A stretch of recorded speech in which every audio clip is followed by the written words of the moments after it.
Saudara-saudari, selamat berjumpa dalam permenungan kita kali ini di hari yang penuh rahmat, hari yang merupakan awal bagi kita untuk menjalani masa penuh rahmat selama 40 hari untuk menyambut Paskah.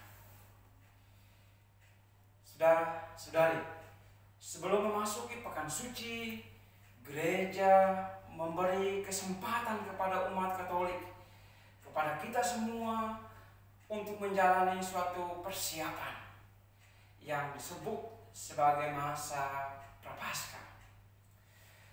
Seluruh umat Katolik akan mempersiapkan diri dalam suatu peziarah batin dengan tujuan utama, yakni persiapan untuk menyambut Paskah, sambil memurnikan diri, sambil memperbaharui diri dalam pertobatan. Saudara-saudari, masa Prapaskah kita awali dengan perayaan Rabu Abu yang kita rayakan hari ini. Dalam perayaan ini, kita semua akan ditaburi, akan ditandai dengan abu di dahi, dengan tanda salib, disertai dengan ajakan pertobatan. Bertobatlah dan percayalah kepada Injil. Penandaan abu di dahi mengingatkan kita akan penciptaan kita dari tanah. Seperti tanah, seperti abu yang rapuh dan kotor, demikianlah diri kita. Kita dalam kemanusiaan kita penuh dengan kerapuhan, penuh dengan kelemahan yang akhirnya memudahkan kita untuk jatuh ke dalam dosa. Maka saudara-saudari,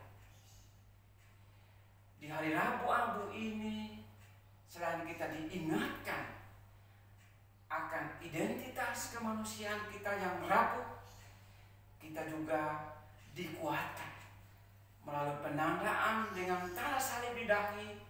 Kita diteguhkan bahwa di satu sisi kita ini manusia yang lemah, rapuh, tetapi dalam kelemahan dan kerapuhan kita itu, kita dikuatkan oleh salib Kristus. Saudara-saudari yang terkasih dalam Kristus, singkatnya, masa Prapaskah adalah momentum saat bagi kita untuk berbalik kepada Allah. Dan inilah yang diserukan oleh Yahweh kepada Nabi Yoel dalam bacaan pertama yang kita dengar tadi. Kepada Nabi Noel, Yahweh mengingatkan, Yahweh menyerukan kepada umat Israel agar mereka berbalik kepadanya. Berbaliklah kepadaku dengan segenap hatimu. Koyakanlah hatimu dan bukan pakaian. Inilah inti warta pertobatan yang diserukan oleh Yahweh melalui Nabi Yoel yang kita dengar dalam bacaan pertama hari ini. Pertanyaannya adalah, mengapa kita mesti berbalik? Karena memang sebagai manusia kita cenderung untuk mengarahkan pandangan-pandangan kita kepada yang bukan Allah, dan itulah dosa. Maka seruan pertobatan adalah seruan untuk memanggil kembali kita, mengarahkan kembali pandangan kita kepada Allah dalam tindakan kita, dalam pola pikir kita, dalam cara hidup kita, untuk sejalan dengan kehendak Allah. Saudara-saudari umat beriman yang terkasih dalam Kristus, apa hal konkret yang mesti kita lakukan selama masa Prapaskah ini? Ada 3 hal praktis yang diajarkan oleh Yesus di dalam bacaan Injil yang kita dengar hari ini. Ketiga hal itu adalah berpuasa, berdoa, dan melakukan karya amal kasih.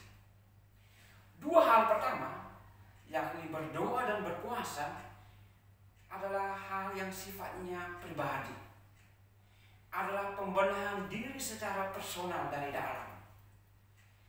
Dan kedua hal ini hendaknya berdampak keluar secara nyata, yakni melalui tindakan amal kasih.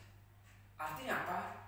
Kegiatan-kegiatan spiritual kita dalam bentuk doa, dalam bentuk pantang dan puasa itu akhirnya berbuah secara konkret bagi sesama dalam kehidupan kita setiap hari.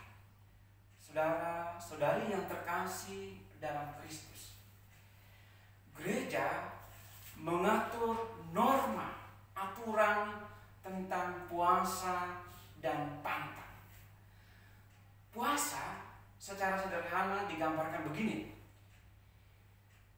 makan kenyang hanya sekali dalam sehari. Itulah puasa. Dan puasa ini kita jalani pada hari Rabu Abu dan pada hari Jumat Agung. Puasa itu mengikat, mengharuskan umat Katolik yang berumur 18 tahun sampai usia 60 tahun. Itulah aturan tentang puasa. Sementara pantang adalah mengikat orang-orang tanpa batasan usia. Dia mengikat semua umat Katolik. Dan ini dilangsungkan pada hari Rabu Abu dan setiap hari Jumat selama masa Prapaskah. Pantang berarti kita memilih salah satu dari hal-hal berikut ini: pantang daging, atau ikan, atau garam, atau jajan, atau rokok. Inilah pantang.